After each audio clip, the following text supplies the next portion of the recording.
दत्तात्रेय जी ने कहा, हे राजन, मैंने अपनी विवेक बुद्धि से गुरुओं का आश्रय लिया था। मैं तुम्हें उन गुरुओं के नाम, उनसे ग्रहण की हुई शिक्षा सुनाता हूँ। पहले गुरु का नाम सुनाता हूँ पृथ्वी, वायु, आकाश, जल, अग्नि, चंद्रमा, सूर्य, कबूतर, अजगर, समुद्र, पतंग, मधुमक्खी, हाथी, शहद निकालने वाला हरण, पिंगला वेश्या, क्रूर पक्षी, बालक, कुमारी कन्या, बाण बनाने वाला, सर्प, मकड़ी और 24वां भृंग कीट। हे राजन, मैंने 24 गुरु बनाए। पृथ्वी से धैर्य और क्षमा की शिक्षा ली।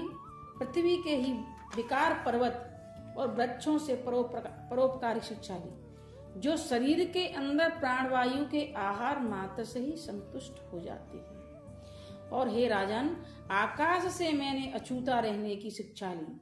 आग लगती है, पानी बरसता है, बादल आते हैं चले जाते हैं, फिर भी आकाश अछूता ही रहता है। जैसे प्रलय होने पर भी किसी भी नाम रूप गुण वाला जीव क्यों न आत्मा से अछूता रहता हो, जल सर्वदा शुद्ध, निर्मल और स्वच्छ रहता है, इसी प्रकार सच्चे साधक का स्वभाव भी शुद्ध, मधुरभाषी, लोक पावन होता है। अग्नि से मैंने शिक्षा ली कि परिग्रह की शिक्षा ली। जैसे उसके पास कोई पात्र नहीं होता, उसी प्रकार मैं भी कोई पात्र नहीं रखता। साधक को चाहिए कि वह अपने मन में, बुद्धि में किसी भी प्रकार का विकार न आने दे। चंद्रमा से मैंने शिक्षा ली। जैसे काल के प्रभाव से कला घटती बढ़ती है, परंतु चंद्रमा ही रहता है, उसी प्रकार शरीर की गति जन्म से लेकर के मृत्यु पर्यंत उसकी अवस्थाएं घटती बढ़ती रहती हैं, परंतु आत्मा पर उसका कोई प्रभाव नहीं पड़ता।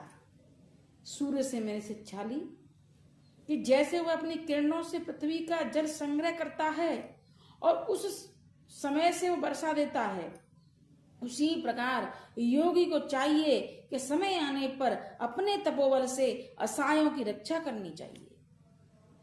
कबूतर से मैंने शिक्षा ली कि ज्यादा स्नेह में नहीं पड़ना चाहिए।